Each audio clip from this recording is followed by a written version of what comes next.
We had the Grifalco label that shares the name with the cellar and the winery. And then our father introduced the Damasquito because he wanted to do the single vineyard. And then in 2006, we introduced the Gricos. Gricos was my mom's idea because she was the one taking care of the commercial side, like we're doing right now, me and Lorenzo. Lorenzo is focusing more on the production and I'm focusing more on the commercial side, like our father and mother used to do. So she was taking care of the commercial side and she was traveling around and she was struggling to have people interested in Aglianico and even trying to taste Aglianico in the beginning. People were scared of muscular and over-ripped Aglianicos that they were drinking everywhere. So my mother thought, why don't we make something that people can drink at first and then maybe move to something more complex? She came up with the idea of the Gricos. And so my mother used it as a business card. It was the wine that people always tried, and then maybe they could move to something completely different and more complex, like the Grifalco or the single vineyards.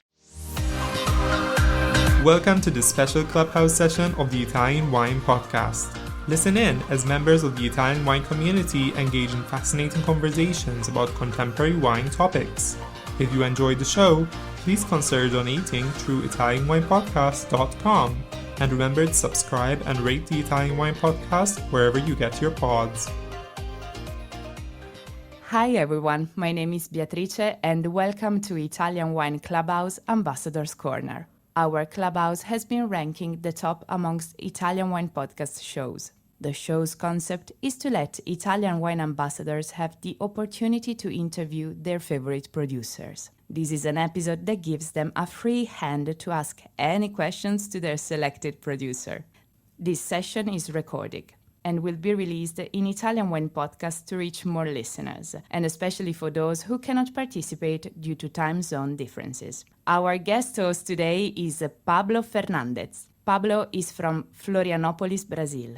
An engineer by training, he drove 13,000 kilometers across Italy in 2019. Wow! And realized his true calling was there. He decided to follow his passion for the Bel Paese and began formal wine studies, earning several certifications: professional sommelier, WSET Level 3, Italian wine scholar. In 2022, Pablo became an Italian wine ambassador with the Vinitaly International Academy in one of the London classes, fulfilling his dream of working with his true passion, Italy and its culture, history, food, and wine. He now offers consulting, mentoring, tastings, and classes for Italian wine lovers in Brazil through his project beboitalia.com, where he also writes the site's blog. Today, he's gonna interview Andrea Piccin of Grifalco. So, Pablo, Andrea, how you doing, guys? All great, all good. Thanks for having me and Andrea be in Italian One podcast. Always a pleasure to be here. You're welcome. You are in the same continent-ish, isn't it? Kinda. I think Italia is closer from here than Los Angeles because Los Angeles is not only the continent but is in the west. So from here, I believe from São Paulo, it's a 12-hour flight to Los Angeles, which from Rome is 10. So what do you think, Andrea, about it? I think we are very, very far from each other right now, for sure. We are all far from each other right now, I think. In any case, Pablo, are you ready for our 3 ritual questions? Sure. Perfect. First one, how did you discover the wines of Grifalco? Well, it was funny because it was the first year that I was attended Vinitaly and also meeting the Via crew. So I first discovered at the Opera Wine 2023. That's why I was fortunate to attend because of Via. So I tasted their wine that they were serving there, which I believe it was Grifalco 2020. And I was very impressed by the wine. So because I'm a very fan of Aglianico and also Aglianico del Vultori. And then during Vinitaly, I spotted their booth. There was a section, a pavilion there that was only dedicated to smaller producers. And I thought, well, I need to check these guys properly someday. And there you go. I visited them this year in Basilicata, actually past May. Wow, that's so cool. So tell us, why did you select Andrea as your featured producer? So I am a fan of Aglianico and Aglianico del Vulturi. So after adding them to my must-visit list, I finally made it to the winery in Venosa as I said before. And Andrea greeted me like an old friend with open arms and a huge smile in the face. I loved the whole experience, the story of the winery there, and I'm very excited to put both him and Grifalco in the spotlight here at the podcast. So that was a great opportunity to present more about Grifalco. That's amazing. Last but not least, what are the learning objectives that we should expect from this interview? Okay. A snapshot of Grifalco, place, portfolio, his organic pillar, and house style. Also, a little bit about Basilicata, Vulturi, and Alianico 101. Of those three things. So, where is the place? What you can find there? Alianico's key traits there, and how this terroir shows in the glass. And also a next gen winery playbook because the winery is run by young people, young men, two young men, siblings. So understand how they structure themselves and its brand strategy. Okay, sounds like a really nice plan, so it's time for me to mute myself, and I'm turning over the floor to you, Pablo. Have a nice interview, guys. Okay, thanks, Bea. So, yeah, I will start introducing Andrea, my guest here. Andrea was born in Tuscany, in Montepulciano. Raised in the cellar among Sangiovese, he discovered his love for wine much later, after a trip to Burgundy.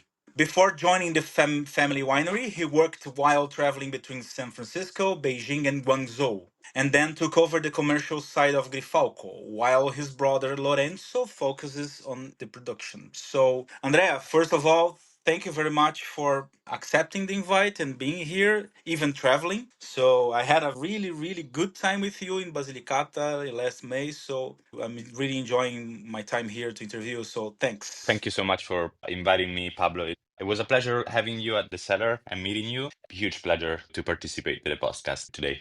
Thanks. So first, I will start with kind of a like elevator pitch. So Andrea, give us a little pitch about Grifalco, where you are in Basilicata, the DOC you are part of, the key grape, annual production, how your vineyards are distributed, and what that brings to the wine. So it's a very broad question. So No please. worries. So we are Grifalco. We are located in the north of Basilicata. We are located in the Vulture area. Specifically, we are in Venosa. That's where the cellar is. But we have around 15, 16 hectares spread all over the Vulture. So it was a really direct choice that our father made in the beginning and then that we cultivated throughout the years to have many, many hectares spread all over the Vulture in different positions, different expositions, different kind of soils, and also different age of the vines.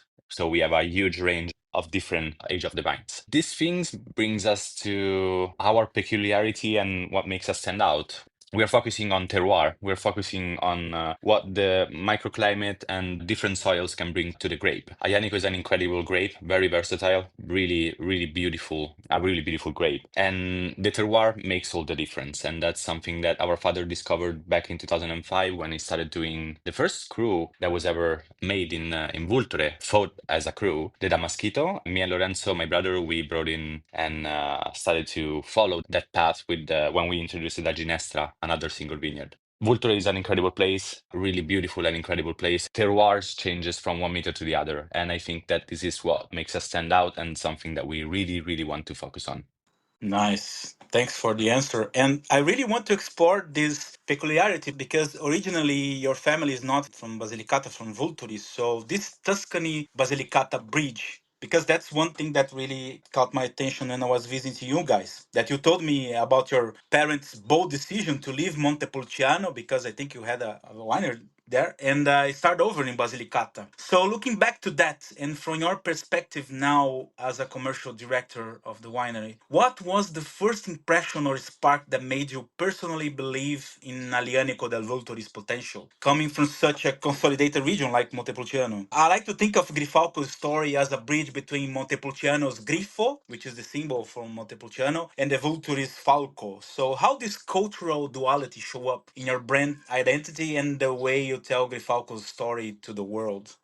So yeah, the Grifo and the Falcon, that's how the name of Grifalco was born. It was a connection between our past and our present and future. between Tuscany and Basilicata. The connection was strong since the beginning. When my parents decided to sell the winery that they had in Tuscany for a long time, they went straight to Basilicata because my father thought that Aglianico was the best red grape in southern Italy, one of the best in Italy. For him, the best expression of Aglianico was Aglianico del Vulture. So there was a clear choice since the beginning. The bridge between Montepulciano and Basilicata has always been very, very strong since I was studying middle school. My brother and sister were studying high school, and so we stayed in Montepulciano to live, and our father was going up and down. That's what we also took in, me and Lorenzo. We still go up and down, visit and work at the winery half of the year and travel the other half of the year. Currently, I'm in the US trying to represent the winery. The first part that we had with Aglianico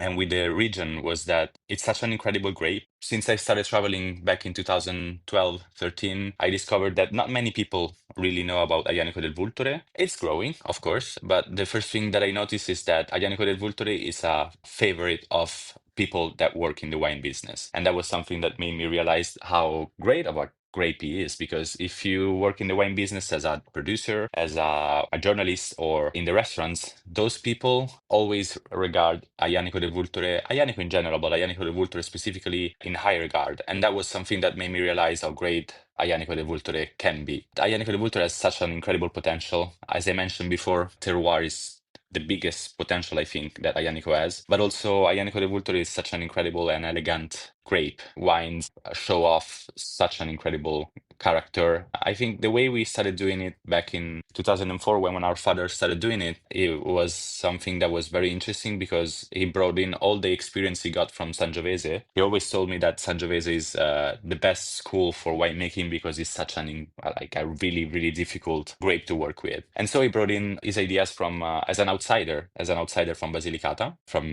Tuscany. And he started making Aglianico the way he thought that it was supposed to be made. And I think that my brother Lorenzo brought in even more of these ideas when he started studying enology in Alba, meaning that he wanted to experiment. He thought that everything that you could do to grapes like Nebbiolo or like the wines from Burgundy, you could apply to Aglianico. And so I think that that's the biggest spark that we got from working with Aglianico. We started to make an Aglianico that was elegant, fresh, and incredibly balanced. And that's something that's been our signature ever since. Definitely, I would not agree more with you that your Alianico is definitely one on its kind. It's very elegant, very interesting. I tried a lot of samples there. I was fortunate for that. But I want to explore more this idea of Alianico, because everyone says that Alianico is the Barolo of the South, often called like that. So do you think that that comparison is helpful for positioning, or do you feel Alianico now stands strongly enough on its own? Well, I always hear this phrase, and in the past few years, every time I hear this phrase, what I answer is that Barolo is the Aglianico of the North. Aglianico has always been compared to Barolo because of the many similarities that they share, the longevity, the acidity, the structure. I think it was very good in the beginning.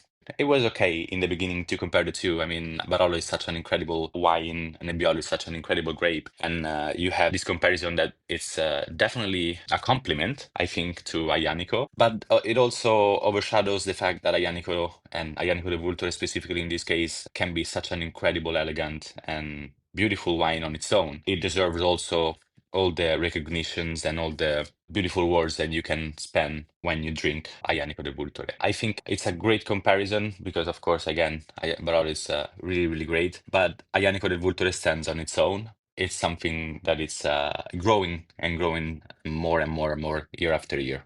Right, right. Exploring a little bit about those things that you mentioned about the elegance of Grifalco's Alianico, because Grifalco's philosophy seeks elegance and acidity in Alianico, rather than the sheer power that usually you think that you will find in Alianico. Not that much in Alianico de Vulturi comparing to other areas like Taurasi, but still, it's a bold wine. And you are in the US, and I think that is one of the most important markets for you guys. So, in marketing terms, how this elegance and acidity is presented and perceived, for instance, in the US, especially where bigger, muscular, because if you compare now, okay, things are changing a little bit in the wine world, but usually people expect a bigger, muscular red for Alianico, and usually that's what is prized. So, what are your thoughts on the perception of your clients there?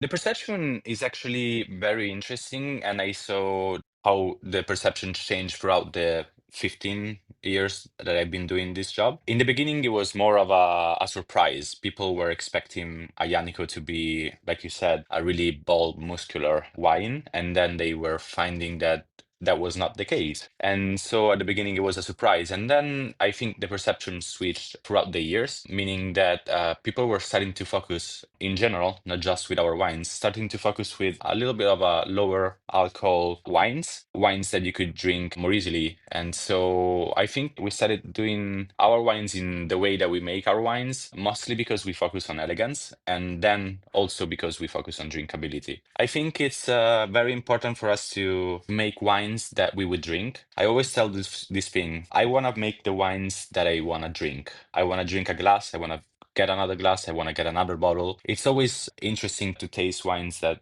you have a glass and you feel like, oh my God, this is incredible. But after that, I want to drink the whole bottle. I don't want to get a glass and then maybe, I don't know, it's good, but it's too much and I don't feel like drinking another glass of that anymore. We want to have fun drinking and we want to have fun making wines. Wine is always been something that has been so social and very it gathers people, and so we want to have those kinds of wines. And so I feel like the perception in the past few years has changed and switched to this kind of idea of wine being fun again and not being a luxury or something that is gate kept from the most of the population. So yeah, I think our focus on elegance and freshness is has many reasons, and this is one of the biggest one for sure. Right, yeah, I totally agree with you. Definitely, Grifalco has this, I will not say advantage, but trademark is really what you feel when you drink the wine. Definitely. Well, let's talk a little bit about place, terroir of Grifalco. So, Grifalco has vineyards in four comuni in the Vulturiale area, which with distinct soils. So how do you translate and communicate this complexity of terroir? For example, you have Damasquito, da Ginestra, or even the other wines that mix terroirs like Gricos versus Grifalco to clients that maybe never have visited the area. Tell us a little bit of these terroirs that you have and also these comparisons to translate to the clients. So the most important thing that I tell to people that don't know Basilicata or in general our area is I talk about Vulture. I talk about the volcano. I talk about the volcanic soil, how great of an impact the Vulture made on the whole area. It was a very, very huge and explosive volcano. It's been inactive for such a long time now, of course, but it was a really explosive volcano and it shaped the whole land. And that's the most important thing to know about the Vulture area, and the name says it all. Another really important thing is that Basilicata is such an uncommon region compared to other Italian southern regions because it's on a very high plateau. So the altitude is very, very strong everywhere. You also have very, very dry seasons, meaning that even during summer, when the temperature is incredibly hot, it's still very dry, so not humid at all, meaning that you have really big temperature excursions between night and day. And also, it's one of the coldest region in Italy.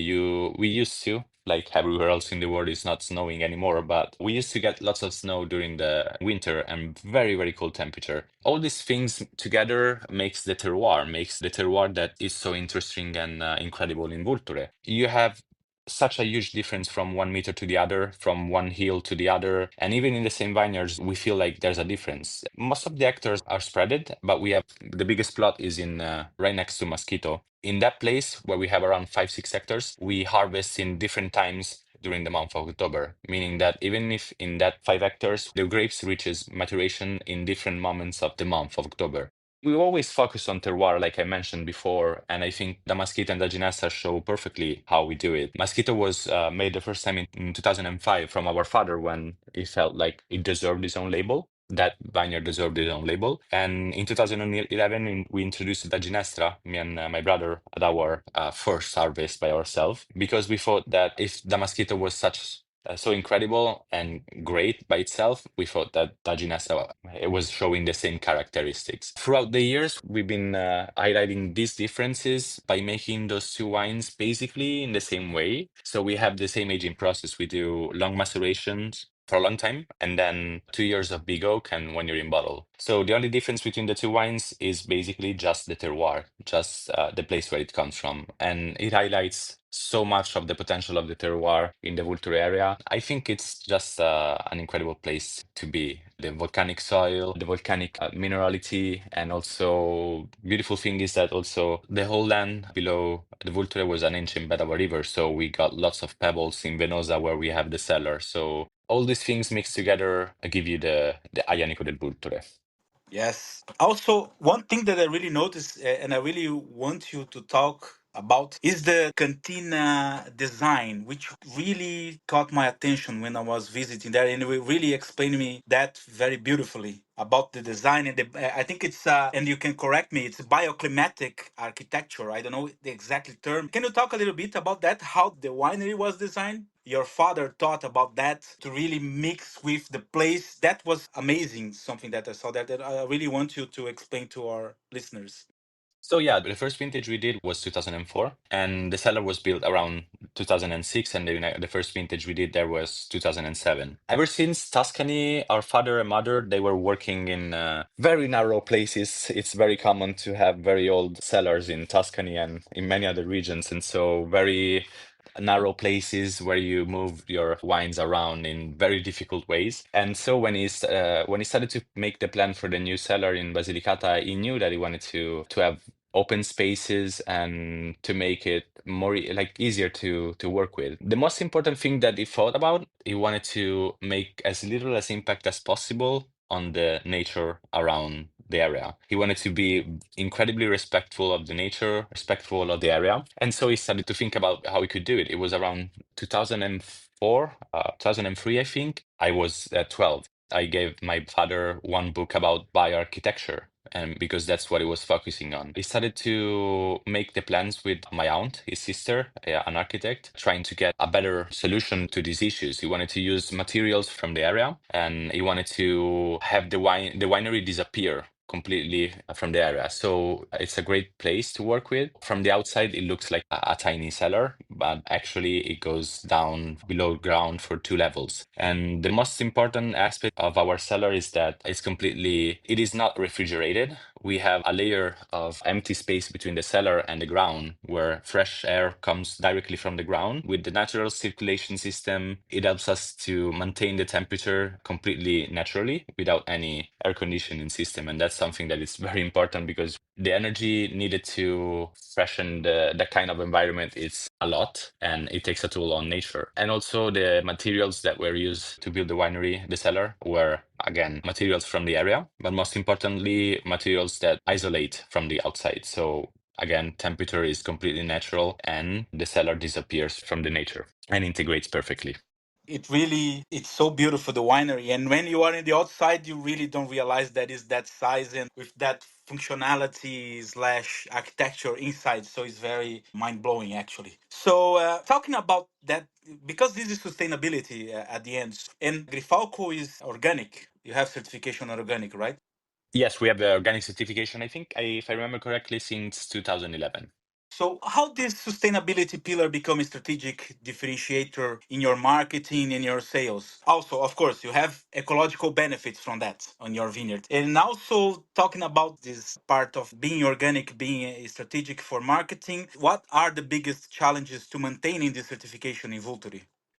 So for us, of course, it's helpful to get a little help from the European Union and Italy if you are working organically, but it's always been more of a philosophical choice for us. It's always been about what we believe in and what we really want to do. You probably noticed we don't have any mention of being organic on the label because we don't want to use it so much as a marketing tool. We believe in this thing and we believe what we are doing and we believe in the respect of nature and the grape and what we bring on the table. We think it's very important to work like that in the area. Another really important thing is that we are lucky enough to work in an area where it is incredibly easy to do that. Nature-wise, everything helps you in the Vulture area to work organic. It's a very dry region, as I mentioned before, and also it rains pretty well and it dries incredibly fast during every season. Lots of wind, lots of dry soil, and the altitude and the sandy soil, volcanic soil, helps us really fight diseases and all the other issues that we can have in the vineyards. Of course, it's become very difficult in the past 10 years, I think, with climate change to actually work like this every year. We struggle. We've been struggling a little bit for the past few years because of the many things that are changing in climate, but we are still holding up, I think, and I think it's something that we are still doing in the best way possible. And compared to other regions, again, Basilicata and especially the Vulture has it much more easier. That's for sure. Yes, no, that definitely climate change is a challenge, and I really want to get from that because Alianico ripens late, and I think can be very sensitive to climatic shifts. So you talked about facing some problems, some challenges actually about this climate change. So how has Grifalco adapted in the vineyard to these changes in the last years? Of course, being organic, we work only with zolfo and sulfose and copper. This is the only thing that we use in the cellar. We've been trying to do something that we've been doing since the beginning. We focus on quality and not quantity. So we don't really focus on the how much we get from the vineyards more than how much quality and how much of the best grade possible we can bring to the cellar. That's been the main focus. Of course, we started doing a little bit more treatments compared to what we did before with, again, copper and zolfo. But again, it's much easier to do that in Basilicata. We still do, like, I think a quarter of the treatments that other regions do all the time during the season. Right. So I want to talk a little bit about the wines. The first one, Gricos, is often described as an introduction to Aglianico. Could be, I don't know, Aglianico for the people. So tell us how that vision of a more approachable Aglianico came about, because I believe it was one of the last wines that was developed, right? Before we had the Ginestra and the Mosquito and also Grifalco itself. And how this more approachable Aglianico came about and what makes it so effective to demystify this grape know for its power and muscle. And tell us a little bit, what kind of feedback do you hear from first time tasters, especially those that are abroad Italy? Actually, Gricos was the third Oh, label we sorry. introduced. Sorry. No worry, no worry, no. I was explaining because it's we had the Grifalco. It was the label that shares the name with the seller and the winery, and then our father introduced the Damasquito because he wanted to do the single vineyard. And then in 2006, we introduced the Gricos. Gricos was my mom's idea, our mother's idea, because she was the one taking care of the commercial side, like we're doing right now. Me and Lorenzo. Lorenzo is focusing more on the production, and I'm focusing more on the commercial side, like our father and mother used to do. So she was taking care of the commercial side, and she was traveling around, and she was struggling to have people interested in Aglianico and even trying to taste Aglianico in the beginning. People were scared of muscular and over-ripped Aglianicos that they were drinking everywhere, and so they didn't want to taste it. And so my mother thought, why don't we make something that people can drink at first and then maybe move to something more complex? And so she came up with the idea of the Gricos. The Gricos in the beginning, it was more like the Gricos was made with only the younger vines that we had around then. They were around 15, 20, 25 years old. So the idea for the Gricos was to be an introduction to the grape. Also, back then, you would get the Gricos as a wine that were more like a day-to-day by the glass Aglianico, and that idea has kept ever since. And so my mother used it as a business card. It was the wine that people always tried, and then maybe they could move to something completely different and more complex, like the Grifalco or the single vineyards. In the past few years, Lorenzo started focusing more on the palettes and less on the fact that it was made only with the younger vines. So right now, as I mentioned before, we harvest and have everything separate for the first 12 months between all the containers that we have, oak and stainless steel. Gricos has become more of a fruit forward and fresher and lighter version of Aglianico, but still maintaining all the characteristic of the grape. So you have a more approachable version of Aglianico, or if you're a fan of Aglianico but you want to drink it more easy, you can have that wine. But I think it's very important within all our lineup is that we focus on elegance, freshness, and balance, and that's what you can feel in all the wines. Right. Yeah. And Gricos is very nice wine. Not only one bottle, you can drink more if you want. You are in the United States now, Andrea. Just tell me, United States is the primary market for exports for Grifalco? As of right now, not just the United States, but North America in general. So Canada and the United States have always been the biggest market. I think they've been consistent ever since the beginning. Right. Yes, I see Andrea and Bev talking in the background that they are both from Canada and they're talking that it's coming to Canada and they find in Alberta. So you guys also support your importers directly, right? Yes, right now I'm in California, in Los Angeles. I was for a few days in San Francisco, and so I'm supporting our distribution here in California. On the 6th, I'm flying to New York with our New York distribution, and after that, flying to Florida with our Florida distribution. So we try to be present as much as possible without being annoying or pressuring.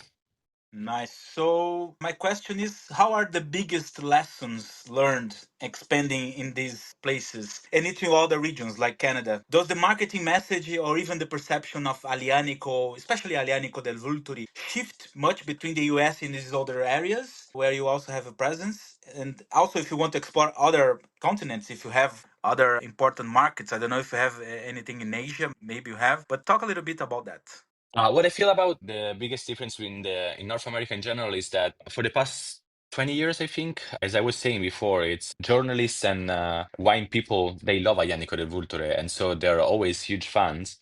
And they don't always talk about it with the broad public because they have to focus on the bigger denominations, but they're really, really huge fan. And I think for the past 20 years, in North America in general, the perception of Aglianico has become more focused. I think the biggest thing that happened was when people like Ian D'Agata started to talk about our wines and talk about Aglianico del Vulture and the denomination. And it was very important for North America public to learn about this. Also, many, many other restaurants and wine shops started focusing on Southern Italian wines more so. So it was not only about Barolo or Montalcino. People were more interested into drinking Southern Italian wines. And I think Aglianico is the noble grape of Southern Italy. People become much more knowledgeable about Aglianico del Vulture and Southern Italian wines in general in the past 15, 20 years. I think it's the same thing in the rest of the world. We export around 90%, 85, 90% of our production, and it's always been biggest market again, North America. But we also export in other countries in Europe and other countries in Asia. We like in Asia right now, we're currently exporting in Japan, Taiwan, South Korea, so many other places too. It's always a matter of having people getting interested into what we do and how we do it. Maybe Ayanico it's still unknown, but at the same time, you can get people interested, like I mentioned before, with the Gricos. Gricos is a perfect wine to get interested in Ayanico de Vulture in. And so I think it's always a matter of having people talking directly to people. And that's a big reason why I always like to travel and to visit the markets. Like yesterday, I had an incredible dinner in one restaurant here in LA with people that really did not know anything about Basilicata, but they were curious enough to buy a ticket for the dinner and to spend an evening with me and tasting and learning about Basilicata. So curious people is always the most important thing about wines, and being present is the second most important. Yes, definitely is very important. And I think it's very important also work along and together with the importers. How important is to build this long-term relationship with them? That at the end, they not only sell the wine, but generally fall in love with, especially with Grifalco's case, this is something very interesting and an amazing wine. So how important is that also sells Grifalco's story and philosophy and not only the wine?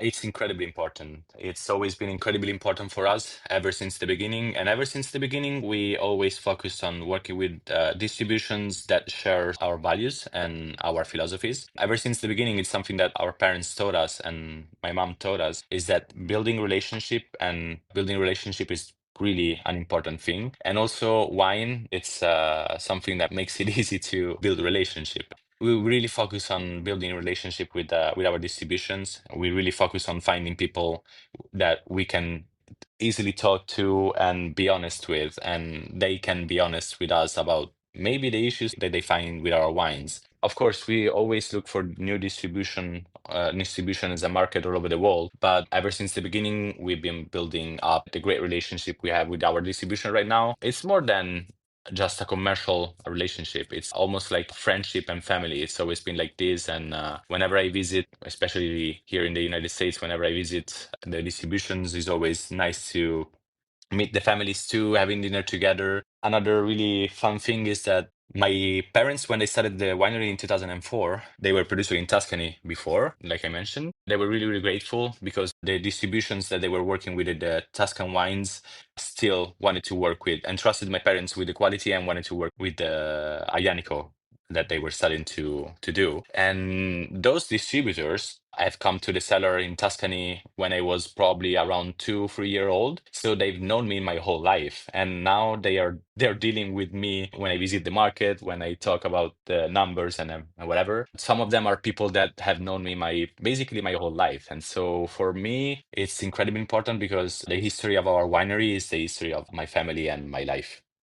That's beautiful and really helps a lot, especially in those tough times that we are living on now, that everything is difficult. But having the right partners in the right place really helps to solve these problems that we are facing now. And talk a little bit more about exporting, right? Emerging markets. I don't know, in your experience, in what you are seeing now, beyond your traditional market, which is North America and those that you are listed, do you think there are any new geographies where Alianico del Vulturi and Grifalco is still under the radar but promising, or could be something that to happen in the future?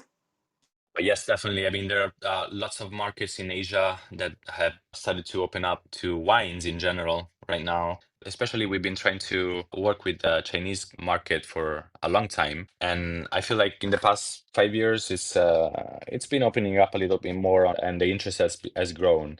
A market that it's growing incredibly, but it's still focusing a lot on the bigger denominations, and not only Aglianico, is South America in general. And there are many countries that produce and make great wines in South America. But I think that there are also many countries like in Brazil. We've been working consistently in Brazil for a long time, but at the same time, you have other countries in South America and Central America becoming much more interested in what we're doing, what Europe and especially in this case, Italy is doing with our grapes.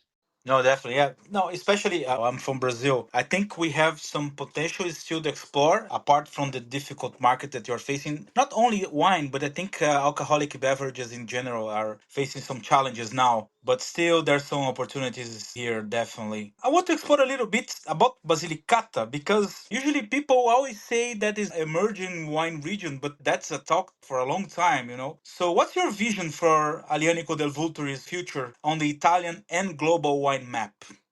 I think the future for Basilicata, I've always been optimistic in my life. And so I feel like the future for Basilicata is very, very bright. The future for Ayanico is very, very bright. Of course, it's been a tough few years for every single person in this world and for many, many difficult and awful reasons. Basilicata has always been a very poor region and not very well guided by the politicians taking care of the region and also the national government. But I think the people of Basilicata are incredibly resilient. They have an incredible energy and also they really care about the land and the region, and they want to do as much as possible to carry on the legacy of the place where they grew up and the history that they have and share. Right, yeah. And talking about that, we think that for prospects of visitors to Basilicata, Volturi, and Grifalco, what do you think that is a truly experience for the local culture, whether it's food, history, or landscape? So tell us a little bit. Do you have an inside view on that? So what would you tell to people that are now interested to go to Basilicata after hearing you about that? I mean, I grew up in Tuscany, so I know a lot about beautiful regions to visit and to move around in. But I think Basilicata has nothing to be envious about compared to the other regions. It's nature-wise, it's an incredible and rich region. It's the only region in Italy with two different seashores. You have mountains, you have two different seashores, you have lakes, you have natural forests, you have plateaus, it's hills. It's an incredible rich variety of nature. And also you have such a incredible long history. You have Matera. If I remember correctly, Matera has been the place that has been constantly lived more compared to the rest of the world. It's always been lived in as a city for thousands of years. You have such a beautiful and rich history throughout the whole region. So I think you can actually take the car, come to Basilicata, drive around, sleep whenever you find a place to sleep, eat whenever you find a place to eat, and just enjoy everything that the region can give you and give to you. Definitely, and I personally really recommend to do that because I did in last May. It was very, very good, very great. It's a very beautiful region, and really, we should have more people visiting the region. Definitely, because some places are not full, actually a little bit empty, and that's a shame. So, but yeah, people should definitely visit Basilicata more. Not only Matera, but also other places, especially Vulturi, where is this DOC. It's so beautiful with lakes, mountains. It's amazing. So, talk a little bit about the family and business dynamics because it's you and your brother Lorenzo that split responsibilities on Grifalco. Yours on your side is sales and exports. He's on viticulture and winemaking. How does that sibling dynamic play out day to day in both challenges and joys? And how you guys are shaping the winery's future? So the dynamic has always been very clear. Our parents, as I was saying, our father was the winemaker, our mother was the one taking care of the commercial sides, but they were still doing everything together, and this is what's been happening since the beginning with me and Lorenzo. What I can tell you for sure is that Lorenzo is definitely more shy and definitely doesn't want to travel around as much as I do, but we share responsibilities, and he's been such an incredible winemaker and he makes such incredible wines. And I think that's the other thing. Like you were asking about the new generation shaping the winery's future. I think what Lorenzo brought in was a fresh new start of our family's history. I think that Lorenzo is very, very focused on making the best wine that he can make. And also, he's never happy with what he does. He's never satisfied. And it's a good thing and a bad thing, of course, because he never takes a bow and never takes a compliment. But at the same time, he always wants to make better wines and wines that people can enjoy more and more and more. He always wants to improve. He travels a lot, talks a lot with the other producer and friends that we know. That's very, very important for him and very, very important for all our experience. I think Lorenzo was interviewed by Victoria in one of the best podcasts here. It really worth the time to people here that are listening to take a look on these episodes. Yes, definitely. I think you are a guy that are really into arts and music, apart from wines, of course. So if Grifalco had a soundtrack, what it would be this track? That's a great question. Yeah, I really really love music, and music has always been part of the when we work. It's always we always have music blasting around the cellar. I don't know. I really don't know what it could be. I think it would be a really great, energetic and powerful song, but also with gentle parts and gentle sides on the vocals, maybe. Yeah, I'm thinking about something here, but maybe some rock from the 90s, maybe some it's energetic but at the same time gentle, so pop. Yeah, Definitely. could be, I don't know, Yeah. maybe Radiohead, maybe Blur, something like that. Blur fits perfectly our my idea of music right now with our wines.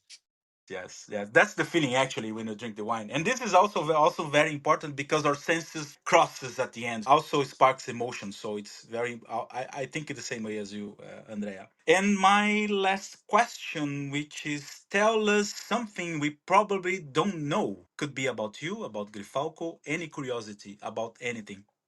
I think a good answer to this question can be answering also questions that we got on the room chat. Because I said before, Griffin and Falcon is the reason why Grifalco name was born. Griffin was the symbol of Montepulciano, and the falcon is the bird that is really present in the area. But other things that most people don't know is our logo. Our logo was our parents found it in a museum in Lago Pesole. They found this logo on a plate from the Federico II era. So it was a pigeon. The original drawing was a pigeon. Our parents fell in love with the drawing if they felt like it was incredibly modern and very impactful. And so they took a picture of it. We still have the developed picture on film that it's at the winery.